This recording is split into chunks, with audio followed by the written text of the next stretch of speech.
They asked you to do a benefit for Prader-Willi? Well, listen, this was awful. This was just the worst night of my life. I mean, guy did a good... My buddy asked me months ago to do a benefit for kids, like do stand-up up in Boston. I'm like, yeah, I don't care. So I don't know what it was for. So we're on our way to Boston Saturday, and he goes, listen, man, I know in your act you talk about I eat a lot and you're heavy now, and you can't do that here. I'm like, why? He goes, well, you know what this is for? I'm like, no. He goes, this is for kids and, you know, the parents of kids who have Prader-Willi disease. I'm like, what is that? He goes, well, they don't have a 15th chromosome, this kid, and their brain doesn't tell them when they're done eating. So these kids will just eat and eat and eat, and they'll shovel it in and shovel it in, so don't do any food jokes. Oh, and I'm like, oh, fuck, without food jokes, you know, what am I the only other thing I got is bashing the gays. I got nothing. Right. So I go up there, and there's an enormous buffet at the Prader-Willi buffet. Were the kids there with the disease? No, they didn't show, but the parents... If they saw the buffet, they go... Yeah, exactly. they have to tie them down. That's not even a joke. Like, they go nuts, they run towards the buffet, and, of course, I overeat at the Prader-Willi buffet. Right. And, like, I stuff food down. I can't stop eating because I got drunk first and I couldn't stop eating. Like, the disease. So, before I go on stage, they show a video of these children. 15-minute video. It's the saddest.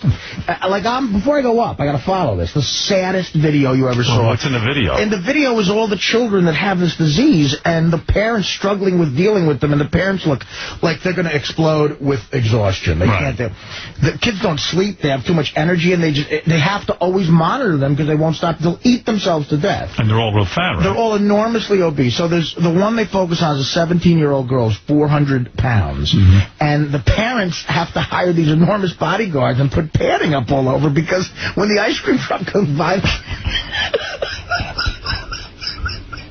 Oh, man. When the ice cream truck comes by, what happens? When she hears the bell... What?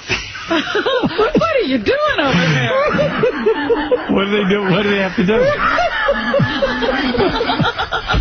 When she hears the bell... Oh, my God. When she hears...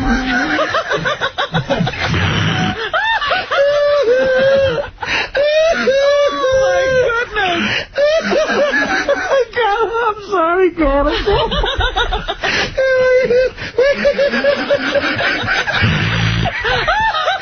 parents are sleep deprived.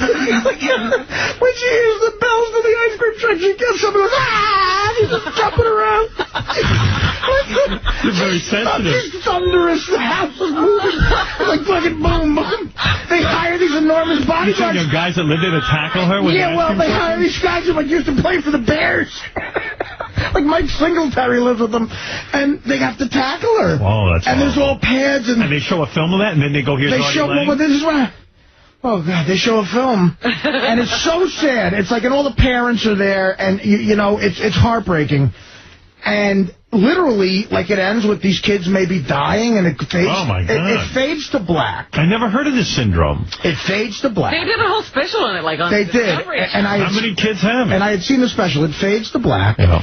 And the guy goes, thank you, ladies and gentlemen, from the Howard Stern Show, Artie Lang. You're very sensitive, Artie Lang. So I go up, and every instinct I have as a comedian is to say, look, I have this disease. Clearly. Just to jump on a table and eat some rolls. But this huge buffet had, you know how at weddings now they have carving stations? Yeah. I was at the carving station like all night. I couldn't stop going. So my first joke was, I've been cut off at the carving station. And it like gets oozed. Nobody and goes, oh, is this guy gonna make fun of eating? Like boo, you know, people are booing. And then I just, oh, I'm sorry. And then, I'm working for free. It was a real awkward moment. Like, thank God, because they said thank you. And then I went into some jokes about the Red Sox as it was in Boston, and I made a joke about Bill Buckner. They booed it. Now I'm bombing. Way to win over the crowd. I don't know what to do. So at the end, there was an old guy not laughing in the front, and I got mad, so I got dirty, because I was being clean. I got dirty, and I said fuck in the joke. And when I said fuck in the joke, the old guy goes, ah!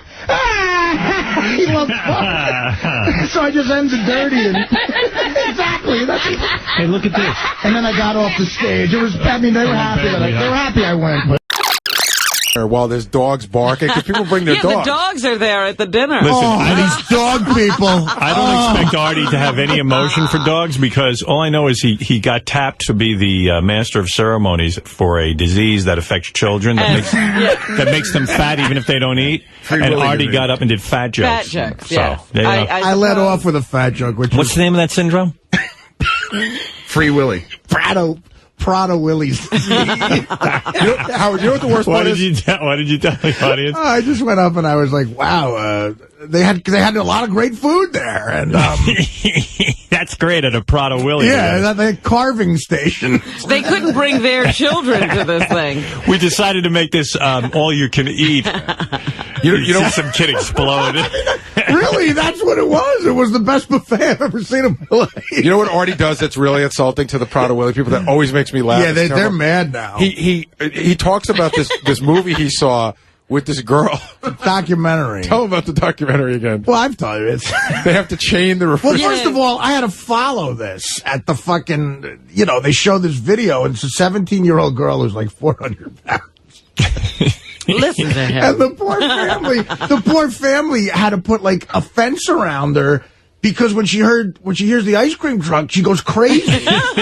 And she goes, ice cream, ice cream, ice cream. She starts jumping up and down, and the poor parents are interviewing them. They have bags under their eyes because they're so tired, trying to keep her from food, and they have to hire somebody like a linebacker to tackle her. What a nightmare.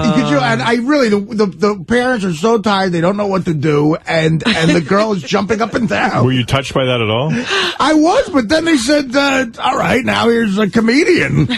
And I said, thank God you guys didn't bring your children, because that carving station's amazing.